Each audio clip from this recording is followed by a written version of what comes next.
Fala galera do Grupo Fixando, aqui quem fala é o professor Miguel Pinheiro, da disciplina de Química, e hoje eu trouxe o tema de sais para vocês, ok? Os sais são formados a partir da reação de neutralização que ocorre entre um ácido e uma base. Para formar o sal, você precisa do cátion da base e do ânion do ácido, ok? Como exemplo, eu trouxe aqui para vocês duas reações que contêm o cátion da base e o ânion do ácido para formar esse sal. A primeira reação ocorre com o ácido clorídrico e o hidróxido de sódio, ok? Você pode perceber que o sal formado, o cloreto de sódio, contém o cátion da base e contém também o ânion do ácido. Da mesma forma, a segunda reação entre o ácido nítrico e o hidróxido de magnésio forma nitrato de magnésio, composto pelo cátion da base e pelo ânion do ácido.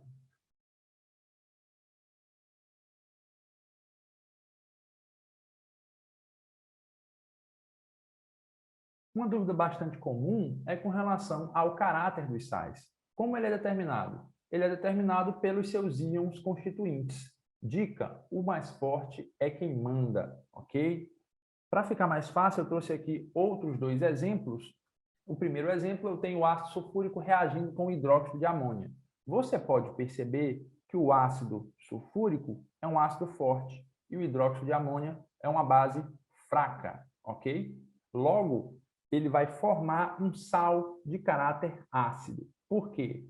Porque conforme o sal sofre dissociação, o íon sulfato vai ficar em solução, ok? E o íon amônio, no caso aí, vai ser agregado à base pelo fato dele ser uma base fraca e não sofrer ionização com facilidade. Então, o sulfato de amônio tem caráter ácido. Logo, o seu pH é menor que 7. Tudo bem? Já no segundo caso, eu tenho o ácido acético reagindo com o hidróxido de potássio. Vai formar o acetato de potássio, ok? Já esse composto formado, esse sal formado, ele possui caráter básico.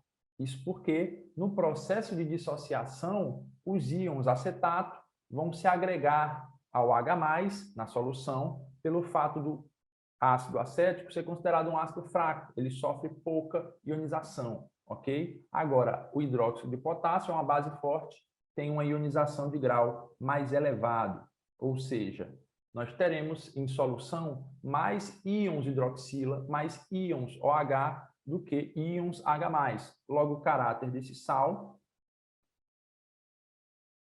é básico. E o pH da solução resultante é maior que 7, ok?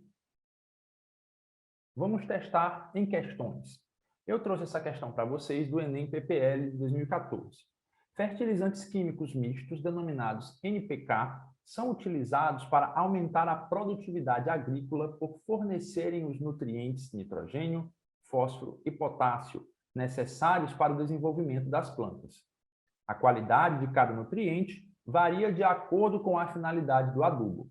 Um determinado adubo NPK possui em sua composição as seguintes substâncias: nitrato de amônio, ureia, nitrato de potássio, fosfato de sódio e cloreto de potássio. A adição do adubo descrito provocou diminuição do pH de um solo.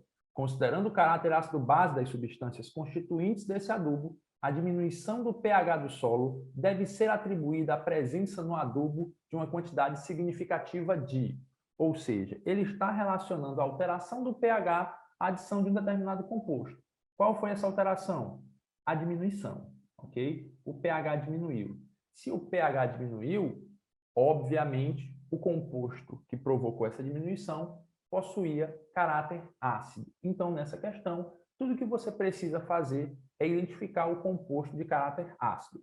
Vamos ver caso a caso. A ureia é uma função, faz parte de uma função orgânica chamada amida, e as amidas possuem normalmente caráter neutro. Então, a letra A não é a nossa resposta. O fosfato de sódio é proveniente do ácido fosfórico e do hidróxido de sódio. Logo, uma base forte e um ácido fraco possui caráter básico. O nitrato de amônio é proveniente do ácido nítrico e do hidróxido de amônia, ou seja, ácido forte e base fraca. Logo, a nossa letra C possui um sal de caráter ácido e forte candidata ao gabarito da nossa questão. Dando prosseguimento, temos o nitrato de potássio, que ele é proveniente do ácido nítrico e do hidróxido de potássio. Ácido forte, base forte, logo nenhum se sobressai e o caráter desse sal será neutro. E, por fim, cloreto de potássio, proveniente da reação entre o ácido clorídrico e o hidróxido de potássio, os dois fortes, também terá caráter neutro, ok? Então, você pode perceber que a nossa alternativa correta é a alternativa C.